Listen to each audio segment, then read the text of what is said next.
fin de semana que conllevó pues el anuncio de la subida de la tarifa de electricidad para las familias, para los hogares, y después una decisión de revocar esa medida.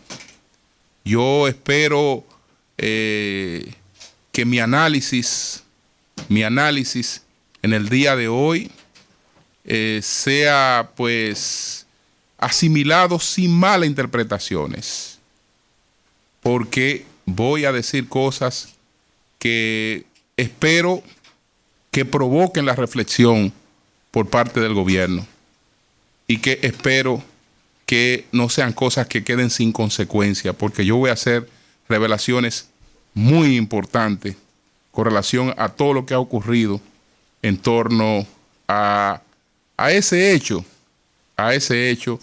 que en verdad no debió producirse. Pero permítame empezar por saludar los 5 proyectos que en el día de ayer la Junta Central Electoral discutió o le presentó al gobierno en una reunión del presidente de la Junta Central Electoral, el doctor Roberto Rosario Márquez, con el ministro de la Presidencia, el licenciado Gustavo Montalvo, que ayer pues sostuvieron una reunión que, por lo que se ha revelado, es una reunión muy productiva, de cosas que no conllevan un gran nivel de inversión, pero que están en la onda, señores, de superar la exclusión y darnos una sociedad con un mayor nivel de organización.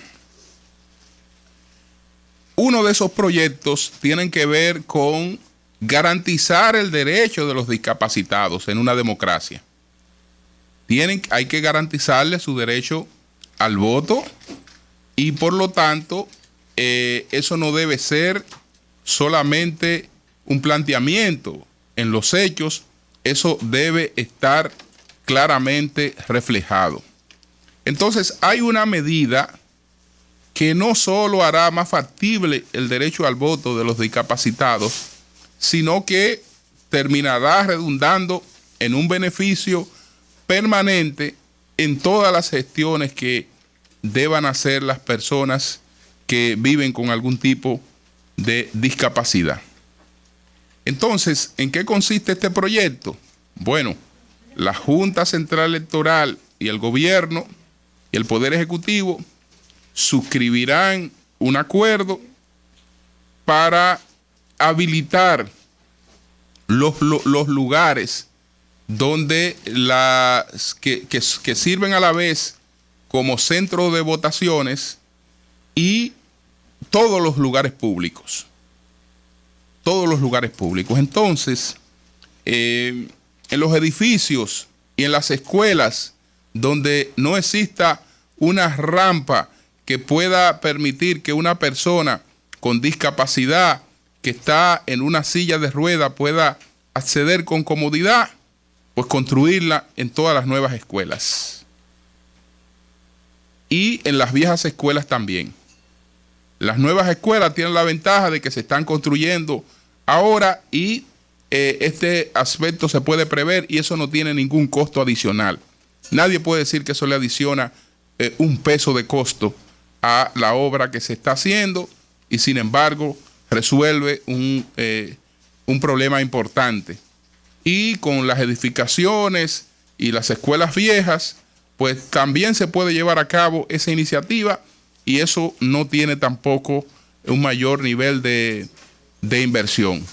Y entonces las cosas que estarán ahí para garantizar el derecho al voto estarán también para otra cosa, porque el discapacitado también tiene sus hijos en las escuelas, el discapacitado tiene sus nietos, el discapacitado tiene la posibilidad de ir a recibir educación en estos planes de de educación de adultos que ahora se han ampliado, etcétera, etcétera. Es decir, que lo que aparentemente se haga para una cosa va a servir para muchas otras cosas. Y eso está previsto en todas partes del mundo. Yo creo que este es una iniciativa muy loable. El otro proyecto de ley es el otro acuerdo, señores, es para la aplicación de una ley vieja, tan vieja que data del año 92, que es la ley sobre el número único de identificación. Entonces, esta ley no se ha aplicado porque se han producido cosas que han impedido la aplicación de esta ley. Entonces, la Junta Central Electoral le ha presentado al Poder Ejecutivo una propuesta para la aplicación total de esta ley, que incluye las escuelas, porque los que tenemos ya una cédula de identidad y electoral, pues ya tenemos nuestro número único. Ese va a ser nuestro número único. El número único, entonces, lo que pretende es que todos sus documentos tengan ese número. Su número de cédula va a ser su número de pasaporte, su número de cédula y de pasaporte, a la vez su número de licencia, su número para los que tienen licencia de porte de armas de fuego, es lo mismo. Es decir, que toda la documentación oficial que usted tenga estará con una misma enumeración. Y eso hay que empezarlo desde que la persona nace. Y la escuela también puede contribuir a que muchas personas que no lo han hecho desde su nacimiento, pues se haga desde que se inscriben en las escuelas. Y esto se facilita. Entonces hay una serie de iniciativas que están llamadas a la aplicación de esta ley, que es la ley 8-92 del número único de identidad. Con relación a las actas de nacimiento, ¿ustedes saben cuántas actas de nacimiento emitió la Junta Central Electoral este año para las personas que van, los niños que van a las escuelas, los estudiantes?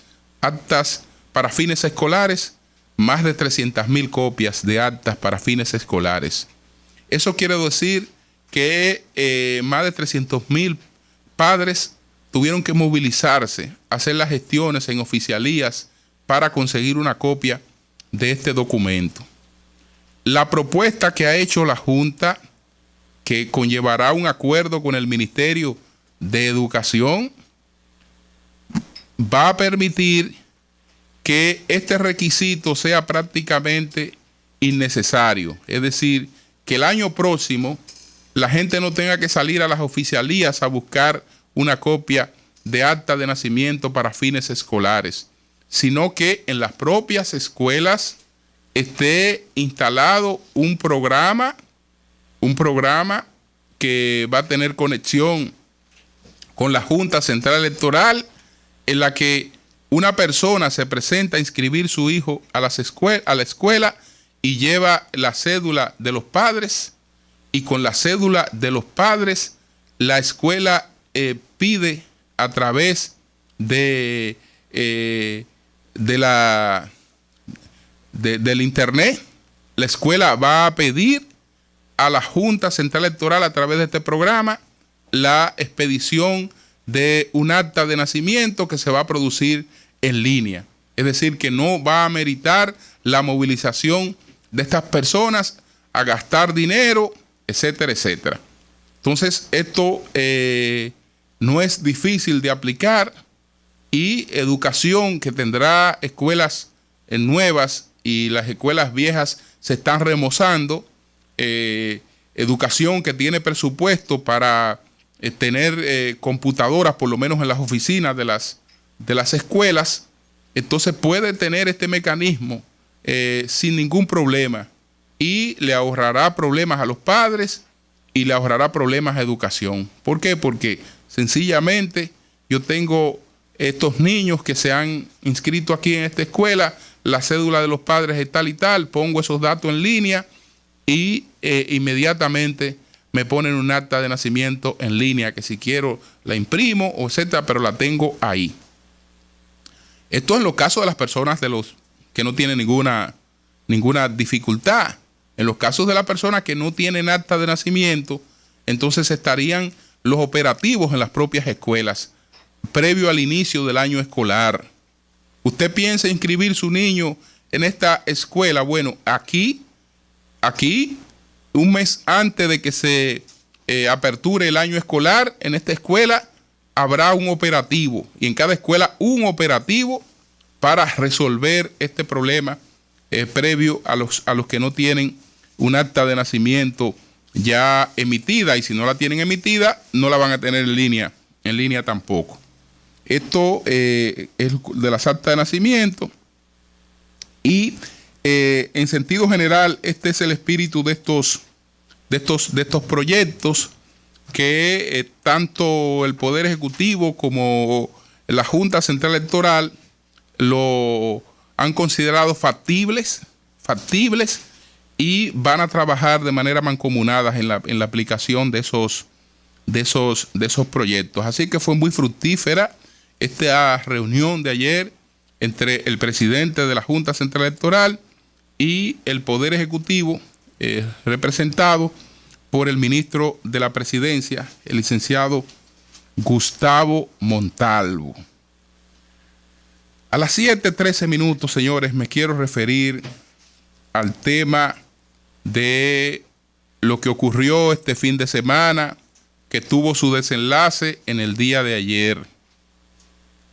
Un reajuste de la tarifa energética que cargaba sobre la clase que no soporta, señores, que no soporta un pulloncito más que la clase media, pues una elevación de la tarifa energética. Ayer aquí pues se aplaudió con alborozo cuando se anunció que por determinación del presidente la medida quedaba sin efecto. Yo no aplaudo lo que ocurrió. No aplaudo lo que ocurrió, porque esta medida no debió quedar sin efecto después de haberse tomado, sino que el presidente de la República, el gobierno, debió impedir que esta medida se tomara. Yo quiero llamar la atención del gobierno, porque estas cosas que tienen un efecto inmediato de popularidad, estas cosas que en principio se reciben en los sectores que son afectados, que las reciben con cierta alegría, van estableciendo, van dejando un mensaje muy negativo. Muy negativo. Está bueno ya, señor presidente. Está bueno ya de medidas que se toman para ser revocadas por usted. Evite que se tomen esas medidas, que usted tiene los mecanismos para evitar que esas medidas se tomen. Y voy a citar lo que ha ocurrido, que está dando la apariencia de que cualquier decisión que toma este gobierno se puede echar hacia atrás. Y eso no es bueno, aunque dé popularidad momentánea. Eso no es bueno. Tenemos el caso de Bahía de las Águilas, un anuncio por todo lo alto, etcétera, la medida revocada. Después que el gobierno, y no nadie, la anunció. El gobierno la anunció. Bueno, revocado Bahía de las Águilas. Entonces, está el caso de el impuesto a las placas, que está discutido en la reforma fiscal, establecido en la reforma fiscal, etcétera, etcétera, a la hora de su aplicación, revocado. Después que impuestos internos están los aprestos de la aplicación, revocada esa medida. el director de la CAS convoca una rueda de prensa para dar a conocer un reajuste en la tarifa de suministro de agua potable, y el mismo día en que se va a dar la rueda de prensa recibe una llamada del presidente para revocar ese anuncio. Y entonces se produce lo que se produce en el día de ayer con lo de la tarifa energética. Eso no es bueno. Eso no es bueno, aunque la gente lo aplauda. Eso no es bueno. Porque desde ese punto de vista, se podría estar dejando un mensaje populista que está comunicando que de ese modo el gobierno no estará en capacidad de resolver ningún problema estructural importante en la República Dominicana. Los problemas estructurales y sus soluciones conllevan sacrificios y conllevan decisiones. Y si el gobierno no la tiene, incluso en los momentos en que puede sacrificar parte de su popularidad para producir esos cambios no hay que esperarlo. No hay que esperarlo. Entonces, yo creo que lo que hemos apostado a Danilo Medina, hemos apostado a cambios estructurales que él está en capacidad de impulsar. Entonces, yo no estoy diciendo que esas medidas eran buenas y que él debió dejarlas como tal. No. Lo que no debieron fue adoptarse esas medidas entonces. ¿Por qué? Porque Danilo Medina es un hombre que tiene un gran nivel de comunicación con sus funcionarios. Yo creo que previo a lo que ocurrió con la CAS, cuando la CAS le planteó al presidente Danilo Medina cuáles eran sus planes, esos planes ahí debieron quedar sin efecto antes de que se produjera un anuncio. Entonces, ¿qué pasó con el caso de la Superintendencia de Electricidad y la reconsideración de la tarifa energética? Bueno, dice José Ramón Peralta que aparentemente al presidente le metieron gato por liebre. Vamos a ver las declaraciones de José Ramón Peralta, que yo voy a hacer algunas revelaciones, pero vamos a ver lo que dice José Ramón Peralta. El presidente Danilo Medina no sabía que el rebalance en la tarifa energética de los sectores residencial y comercial incluía nuevos aumentos para la población. José Ramón Peralta, hágame otro cuento.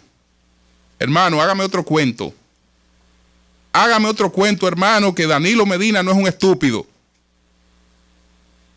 Hágame otro cuento que Danilo Medina es un economista muy bien preparado. Hágame otro cuento, hermano, que Danilo Medina no está ahí por tonto. Hágame otro cuento, que ese yo no lo creo. Ese yo no lo creo. El viernes a las 6:30 de la tarde, el superintendente de electricidad, el ingeniero Eduardo Quincose, fue a conversar con el presidente Danilo Medina. Ahí debió quedar paralizada esa decisión que se iba a adoptar y no después que se anunció. No después que se anunció. Porque o no sabe Danilo Medina lo que significaba estos cambios. ¿Cómo no lo iba a saber? Porque él tenía que explicarle, si él fue a explicarle, porque yo me imagino que no fue hace cuento, que fue cuando fue el viernes a las 6:30 de la tarde a entrevistarse con el presidente. Yo me imagino que no fue a hacer cuento.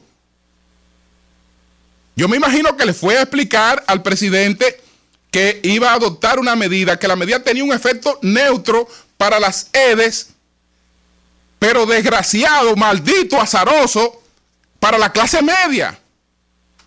¿Por qué? Porque estaban hablando de un bendito efecto neutro, porque las sedes no iban a recaudar más de lo que recaudan.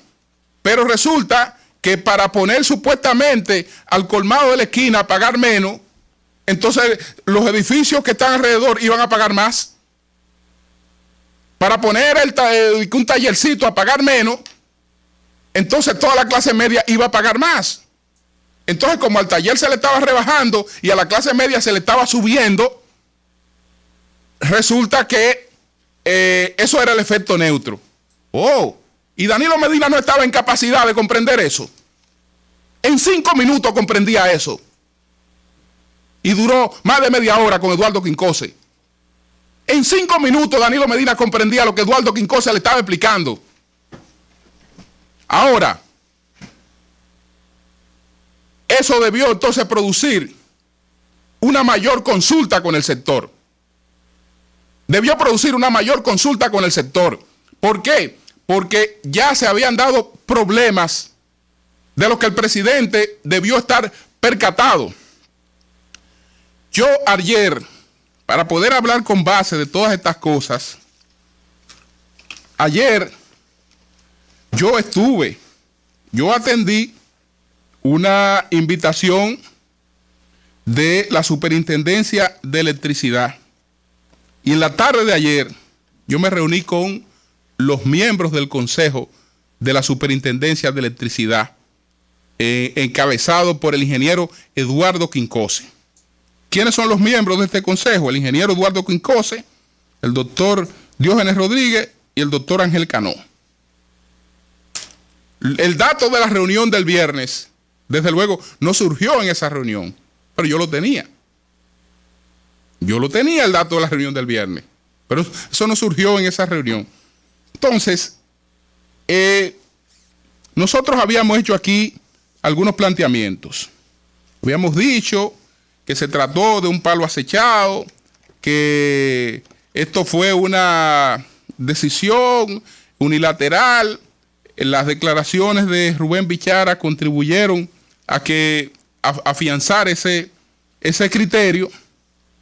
Y en honor a la verdad, no se trató de ningún palo acechado. No se trató de ningún palo acechado. Se trató de una decisión que el gobierno tuvo tiempo de pararla y de evitar que se tomara y que se adoptara.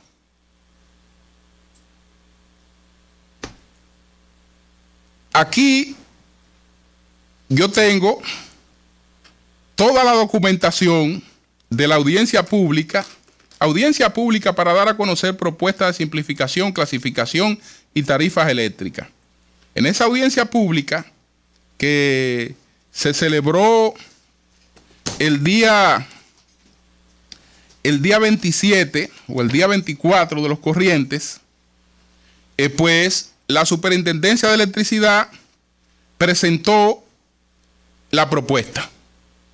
Iba a presentar esta propuesta y ahí estuvieron convocados todos los sectores que tienen que ver con el tema, incluyendo las organizaciones de defensa de los consumidores, las entidades oficiales, las entidades empresariales. Todo el mundo estuvo convocado a esa audiencia. Y a esa audiencia estuvieron convocadas las sedes. Incluso aquí yo tengo la firma de los representantes de la sede EE que confluyeron a esa audiencia. Y en esa audiencia se estableció, déjeme ver para dar la fecha precisa, invitación a audiencia pública. Esto está aquí en el legajo número 4 de los documentos. Vamos a ver la fecha de la audiencia pública. 24. Esta audiencia pública, esta superintendencia se complace en invitar a la audiencia pública para conocer el proyecto de propuesta de simplificación tarifa eléctrica que será efectuado el próximo miércoles 24 de julio. Esto se viene tratando desde el miércoles 24 de julio del año 2013. Desde el año 2013, del 24 de julio. Y hay varias audiencias públicas justamente para tratar este tema. Yo tengo por allí, vamos a ver la firma de los últimos que tuvieron en la audiencia pública. Registro de participantes. Aquí vámonos a la parte 3 de este documento. y ahí aparece el registro de, ahí aparece el registro de participantes. Y este registro de participantes, sí, 2407-2013. Aquí aparece Ángel R. Pérez de CDE y aparece Sánchez Mendoza también de CDEE. Es decir, hace tiempo que se viene tratando esta cuestión y ha habido varias audiencias públicas en ese sentido. Ahora, ¿qué ocurrió? ¿Qué ocurrió? ¿Y por qué la medida? Incluso aquí hay notas de prensa que se publicaron. Una nota que publicó el periódico Listín Diario. CIE conocerá modelos de tarifa. CIE conocerá clasificación de tarifas de usuario. Aquí está la publicación que se hizo en periódico convocando a estas audiencias públicas, etcétera. ¿Qué pasó? Que en principio, por lo menos tengo documentación de 2 EDES que favorecieron el cambio que se hizo. Pero en la parte final, en la última reunión que fue en la que estas cosas se decidieron, en la última audiencia, las EDES se retiraron, no estuvieron presentes. Lo que quiere decir que ya habían variado su posición. Lo que yo no entiendo es cómo pretendía aplicarse una revaluación en la tarifa sin el concurso con las EDES. Sin el concurso con las EDES. Pero las EDES, y todo el mundo sabía en lo que estaba la superintendencia de electricidad y los motivos que tenía para eso. Entonces, ¿qué mensaje estamos dando? Bueno, el gobierno tiene el compromiso de un pacto eléctrico y hay pacto eléctrico. ¿Y cómo vamos a llegar a ningún pacto eléctrico si acabamos de mostrar que para una medida que es administrativa no hay la posibilidad de unificar el sector y de poner de acuerdo al sector? La medida fue absolutamente inoportuna. Absolutamente inoportuna. No debió producirse. Además, no tiene ningún efecto. Era sencillamente crear un problema para no lograr ningún resultado. ¿Por qué? Porque es cierto que está ocurriendo lo siguiente. Ustedes saben cuál es el déficit acumulado del sector eléctrico, del hoyo eléctrico, hasta hoy. Ustedes saben cuánto tiene que estar buscando. Bueno, el Estado deberá subsidiar en el caso del mes de septiembre solamente, y en el mes de septiembre, con 2.014 millones de pesos el sector eléctrico.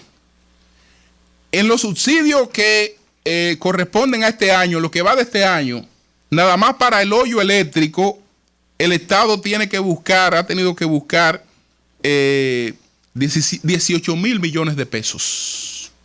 18.000 millones de pesos. Entonces, ahí hay una realidad que esa realidad tiene que ser enfrentada. Y tiene que ser enfrentada. No hay otra forma que no sea con el bendito pacto eléctrico. Con el bendito pacto eléctrico. Pero esta medida no resolvía nada de eso. No resolvía nada de eso porque si le explicaron al presidente, que ahora resulta que es un tonto, que no entendió en 5 minutos lo que le explicaron durante más de media hora. Si le explicaron al presidente que eso tenía un efecto neutro, pero ven acá, y si eso tiene un efecto neutro, ¿por qué yo me voy a generar problemas? ¿Por qué? Porque esto me va a poner a dar un peso menos de lo que yo tengo que buscar. No voy a buscar un peso menos de lo que tengo que buscar. Como quiera yo tengo que buscar, porque eso no me aumenta un peso de las recaudaciones de las sedes. Entonces esa medida carece absolutamente de sentido. Yo sé que hay unos compromisos técnicos con eso, pero el impacto político que tiene esa medida estaba por encima de cualquier otra cosa. Entonces, ya está bueno de estar improvisando. Ya está bueno de estar improvisando. Aquí se dejó que el dólar fluctuara durante 20 días y no se hacía nada. Y no se hacía nada. Y después se tomaron medidas. Entonces, eso no había ocurrido. Y no debe ocurrir. Ustedes saben por qué no debe ocurrir. Y yo voy a decir esto con mucha responsabilidad. Porque en la Junta Monetaria hay gente que no es ajena a los beneficios que da el privilegio de información en el mercado de divisas.